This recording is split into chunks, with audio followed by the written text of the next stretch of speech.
नमस्कार प्यारे बच्चों। आपने पहले मुहावरे पढ़े। मुहावरे वो होते हैं जो किसी सामान्य अर्थ का बोध ना कराकर किसी विशेष या विलक्षण अर्थ का बोध कराए, वह मुहावरे कहलाते हैं। लेकिन आज हम करेंगे लोकोक्तियाँ। लोकोक्तियों को कहावत भी कहा जाता है। मतलब लोक जमा उक्ति, मतलब लोकोक्ति अर्थात लोगों द्वारा कही गई बातें।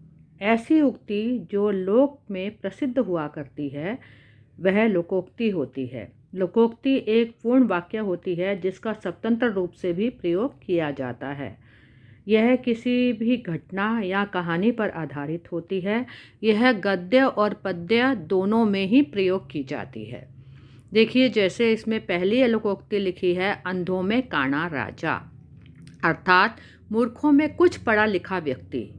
तो इसका उदाहरण होगा, वाक्य होगा, गांव में कोई पढ़ा लिखा व्यक्ति नहीं है, इसीलिए अनोखे राम को ही वह सब कुछ समझते हैं। ठीक ही कहा है, अंधों में काना राजा। दूसरा, अकेला चना भार नहीं फोड़ता, अर्थात अकेला व्यक्ति कुछ नहीं कर सकता। तो कह रहे बलवान और बहादुर लोग जो होते हैं उनके आगे डकैतों का सामना नहीं कर सके। कह रहे ठीक ही तो कहा है, एक अकेला चना भार नहीं फोड़ सकता।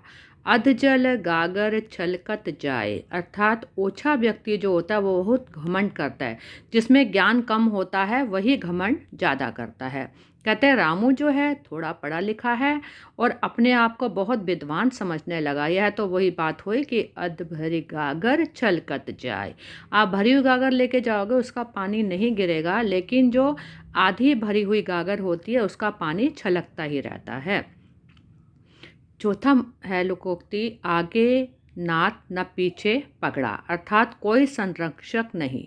पिता की देहांत के बाद बच्चे का कोई भी उनको पालन पोषण वाला नहीं रहा, ना उसके आगे नात है ना पीछे पगहा। आम के आम गुठलियों के दाम, अर्थात दोहरा लाभ। उपयोगी किताबें खरीदो तो आपको पता चलेगा कि आपने कितना ज्ञान अर्जित किया। इससे आम के आम और गुठलियों के भी दाम आपको मिलेंगे। दूध का दूध और पानी का पानी, अर्थात सही न्याय करना।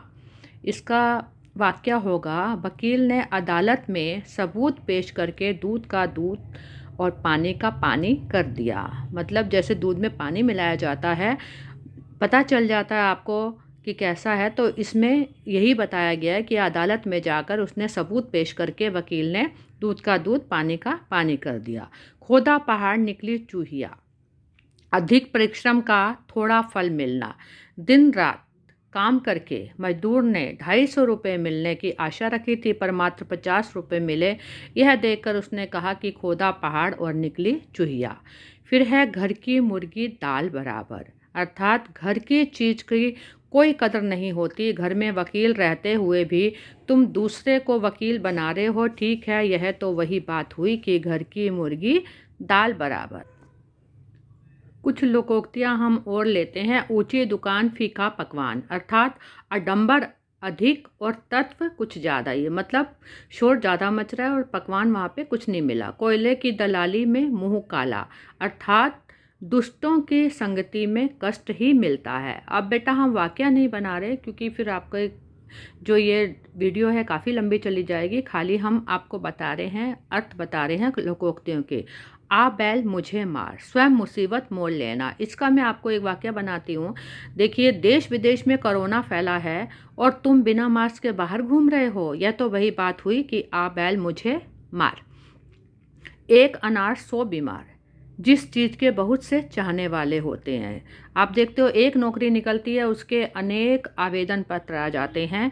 सीट एक होती है और आवेदन पत्र बहुत होते हैं। तो कहते हैं ये तो वही बात हो गई, एक अनार और 100 बीमार। एक पंथ दो काज, एक ही समय पे दो काम करना।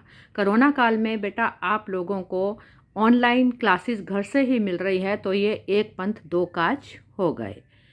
काला अक्षर भैंस बराबर, बिल्कुल अनपढ़ व्यक्ति जिसको कुछ भी नहीं पता चला तो उसको बोलेंगे बेटा जरा क लिख के दिखा, वो भैंस देखेगा, कहेगा ये काला अक्षर भैंस बराबर उसको माना जाता है। तो कहते हैं कालू तो समाचार पत्र भी नहीं पढ़ सकता, वह तो काला अक्षर भैंस के बराबर ही मानता है। फिर है चमड़ी जाए पर दमड़ी ना जाए, अर्थात बहुत कंजूस होना। चोर की दाढ़ी में तिनका। गुनहगार जो है हमेशा इस संदेह में रहता है कि हर जगह उसी की चर्चा हो रही है।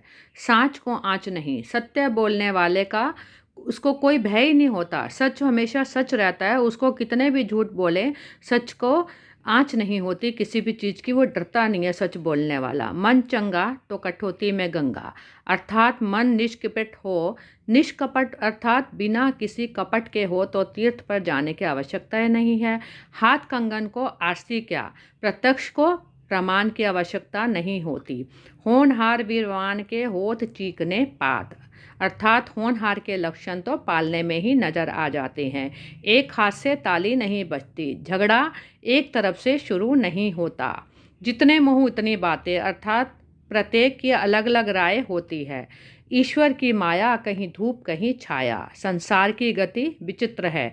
आँख का अंधा नाम नयन सुख, मतलब नाम के प्रतिकूल कार्य करना। नाम तो है नयन सुख और बेचारा कुछ देख नहीं पाता, नयन से कोई सुख ले ही नहीं पाता। तो बेटा ये कहावतें जो होती हैं लोगों द्वारा कही गई घटनाओं पर या कहानियों पर आधारित होती है, इसे ही लोकोक्तियाँ कहा जाता है।